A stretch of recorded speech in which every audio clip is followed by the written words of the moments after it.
السلام علیکم ویورز، آپ دیکھ رہے ہیں قلم کیمرہ اسپیشل، اور جیسا کہ آپ دیکھ سکتے ہیں ہمارے ساتھ موجود ہیں جنرل ریٹائرڈ امجد شعیب صاحب.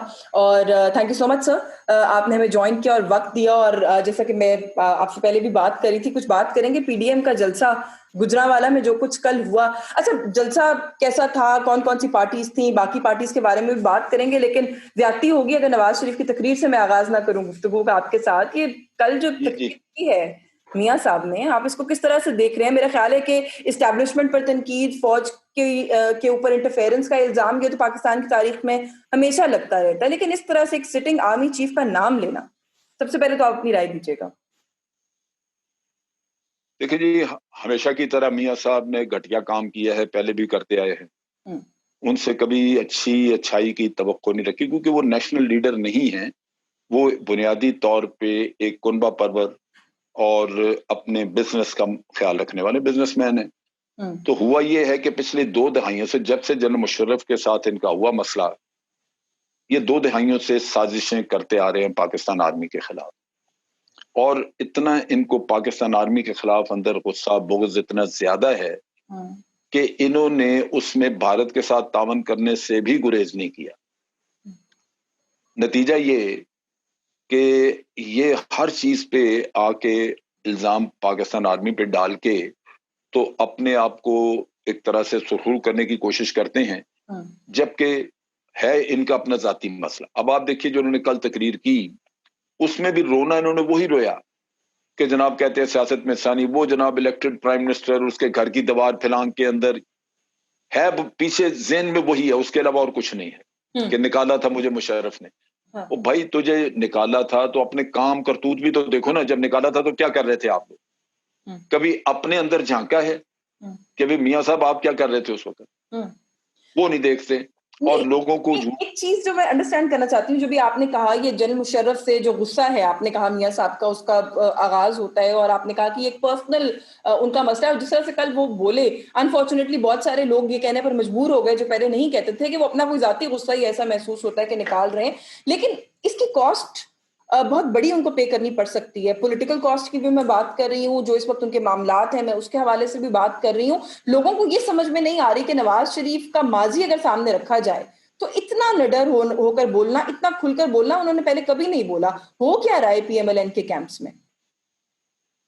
دیکھیں، ایک بات یہ ہے کہ میرا نہیں خیال کہ ان کا کوئی واپس آنے کا ارادہ ہے، اور اگر واپس آنے کا کبھی ہوا تو وہ صرف اس وقت ہوگا جب ان کی مرضی کی عدالتیں یہاں موجود ہوں گی، جو ان کے ٹائم بارڈ کیسز بھی سننے کے لیے تیار ہوں گی، ان کو ہر طرح کا ریلیف مہیا کرنے کے لیے بھی تیار ہوں گی.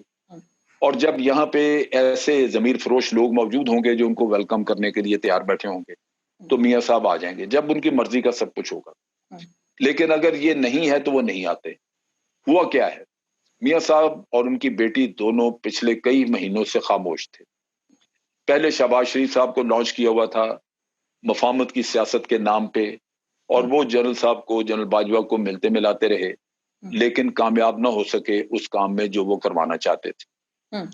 پھر محمد زبیر صاحب کو لانچ کیا گیا.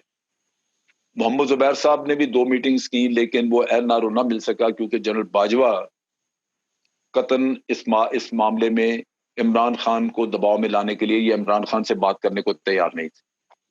ان کا خیال یہ تھا کہ ان کا 1 پوائنٹ ایجنڈا ہے کرپشن والا، سو یہ عدالتوں میں جا کے سارٹ آؤٹ ہونا چاہیے. ٹھیک ہے، یہاں تک بھی وہ سویلو کر گئے. لیکن جب آپ نے، کیونکہ وہ دنیا کے سامنے یہ جھوٹ بولتے تھے کہ ہم نے تو کبھی این آر او مانگا ہی نہیں ہے. ان کا جھوٹ سر سے لے کے پاؤں تک، اور صبح سے لے کے رات، اور رات سے لے کے اگلے دن صبح تک پھر جھوٹ بولنا. جس شخص نے خانہ کعبہ میں بیٹھ کے جھوٹ بولے ہوں کہ میں نے جنرل مشرف کے ساتھ کوئی معاہدہ نہیں کیا، تو آپ اس سے کیا توقع کریں گے؟ جھوٹ تو ان کا اوڑھنا بچھونا ہے. لہٰذا یہ جھوٹا بھرم ایک موجود تھا کہ جنہوں نے این آر او نہیں مانگا. لیکن ہوا یہ ہے کہ D G I S P R نے پبلکلی ٹیلی ویژن پہ آ کے یہ کہہ دیا کہ جناب یہ این آر او مانگنے 2 دفعہ ہیں. محمد زبیر کا کہہ دیا، شہباز شریف. اس کے بعد پھر ان کا بچا کچھ نہیں. پھر اس کے بعد پھٹ پڑے. اب یہ سوائے اس کے کہ اب یہ کھمبے نوچیں، اس کے علاوہ اور کریں گے کیا؟ یہی کچھ ہے.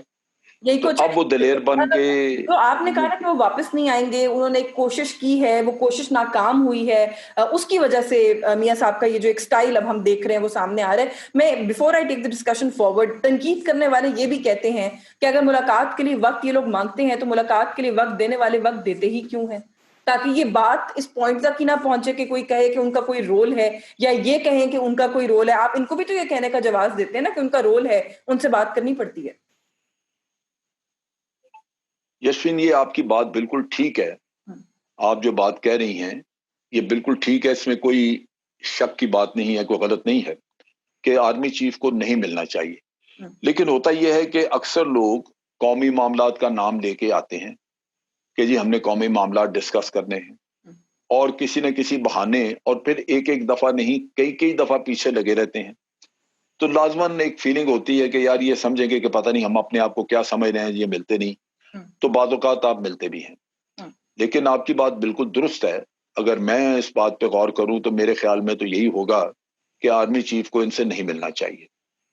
بہر صورت جو ہو گیا سو ہو گیا, لیکن اس کا نتیجہ یہی ہوا کہ یہ ملنے ملانے میں NRO مانگتے رہے, وہ نہیں ملا تو آج یہ پھٹے ہوئے پڑے نظر آتے ہیں. ان سے کسی نے یہ جو گفتگو ہوئی ISI کے سربراہ کا نام لینا, آرمی کے سربراہ کا نام لینا, کیا ہے سر آرمی کے سرکلز میں, رینکس میں اس وقت کوئی ریاکشن آپ کو, کوئی خبر ہے, کوئی اطلاع ہے اس حوالے سے کہ کس طرح کا رد عمل یا کیا موڈ ہے؟ نہیں, آرمی میں کبھی کوئی اس طرح کا ریاکشن نہیں ہوتا. آرمی میں نفرت ہوگی ان کے بارے میں. وہ پہلے ان کی جو بھارت کے ساتھ قربتیں تھیں اس کی وجہ سے ان کو بہت اچھا نہیں سمجھا جاتا. آرمی کے اوپر اور پاکستان کے عوام کے اوپر جو ظلم ڈھایا ہے بھارت نے دہشت گردی کرا کے, میاں صاحب نے اس کی پذیرائی کی, اور جو بھارت میں فالس فلیگ آپریشن ہوئے اس کا الزام اپنے اوپر لے لیا.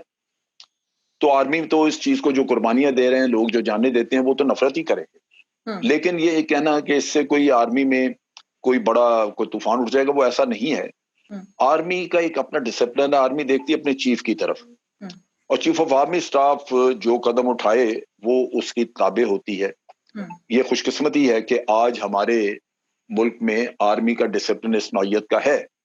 لہٰذا یہ سوچنا بھی میرا خیال ہے بیکار ہوگا کہ اگر کوئی سوچے کہ چیف آف آرمی سٹاف کو کوئی مشکل ہوگی یا اس طرح.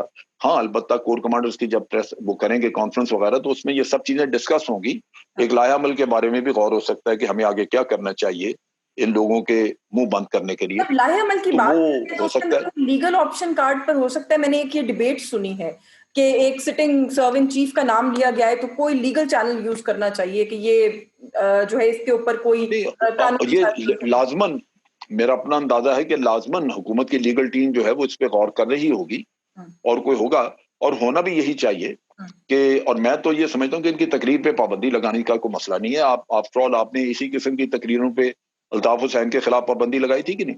یہاں پابندی لگا دیں, اور اگر کوئی ان کی تقریر کو نشر کرنے کی باہر کوشش کرے تو اس کے اوپر مقدمہ بنائیں, اس کو پکڑ کے اندر ڈالیں. لیکن سوشل میڈیا تو پہ یہ تو حکومت کر سکتی, تو لائیو لنکس دیے ہوتے ہیں سوشل میڈیا کے اوپر, وہ ٹھیک ہے.